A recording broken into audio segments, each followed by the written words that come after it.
Корупцијата е еден од главните проблеми кои со години ја истоштуваат Македонија. За незино сузбивање е задолжена и антикорупцијската комисија. Таа вчера избра нов председател, тоа е Адем Чучулј, досегашниот секретар на комисијата. Јавноста пак се прашува, која е потребата од оваа комисија ако нивните случаи немаат судска завршница?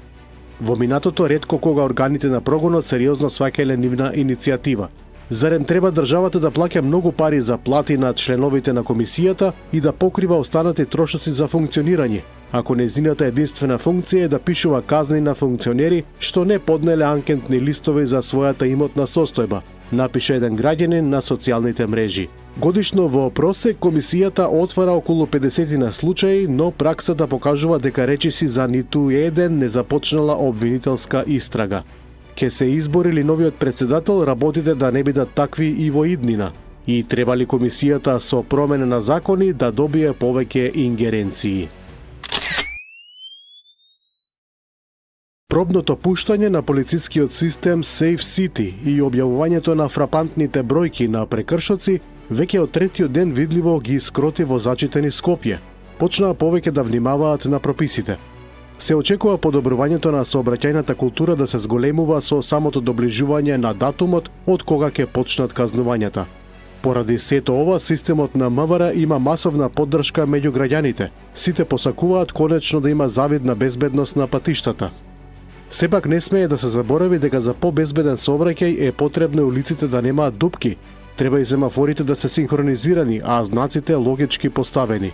Тротоарите треба да се слободни, пешаците да не поминуваат улица каде ќе им текне. Надвор од градовите сообраќајниците мора да се средени, тунелите осветлени, уништената сигнализација да е поправена. И секако присуството на полицијата на сообраќајниците мора да биде поголема од досега. Новиот систем не треба да значи дека тие треба да дремат во автомобилите. Таму каде што треба си има поставено лежечки полицајци, на другите места ни требаат исправени и будни припадници на МВР. Наскоро ќе почне да функционира полицискиот систем Безбеден град и во Куманово и Тетово. Тоа треба да се случи до крајот на овој месец, најавија од секторот за сообраќајни работи во МВР. Активирање на електронскиот систем за ловење на сообраќајни прекршоци од следната година ќе има и на територијата на цела држава. Камерите и останатата опрема е веќе поставена и на коридорот 8 и 10 и во секој момент се очекува да започне со работа. Токму на овие делници имаше случаи збеснати возачи да летаат и со над 200 км на час. Македонската влада е фокусирана на изградба на важните инфраструктурни коридори. Поради тоа, денеска и утре, вице-премиерот и министер за транспорт Александар Николовски е во Брисел, каде ќе има серија состаноци. Николовски покрај другото утре ќе биде дел од Министерскиот совет на транспортната заедница, каде се најавени бројни средби со представници на ЕУ и со меѓународни финансиски институции и ќе се разговара за финансирање и реализација на клучните инфраструктурни проекти во Македонија, како и за нови проекти кои ги подготвува владата.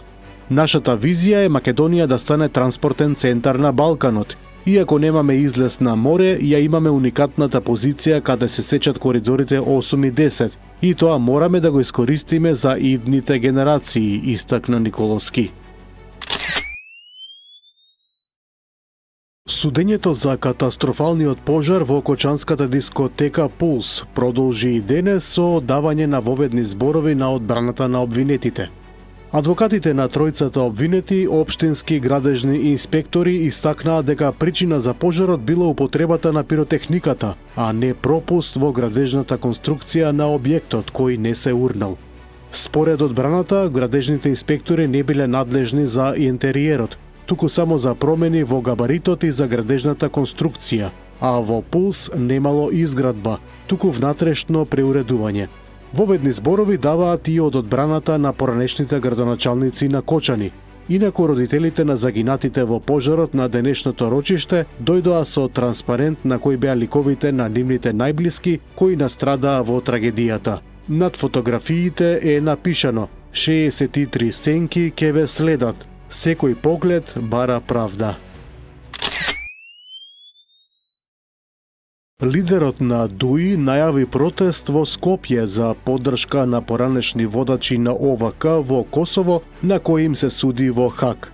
По неговото долго отсуство од политичката јавна сцена откако изгуби на локалните избори, Ахмети ги повикува македонските албанци да се приклучат на протестот кој ќе се одржи на 13 декември, со цел, како што рече, да ја демонстрираат чистата борба за слобода и независност.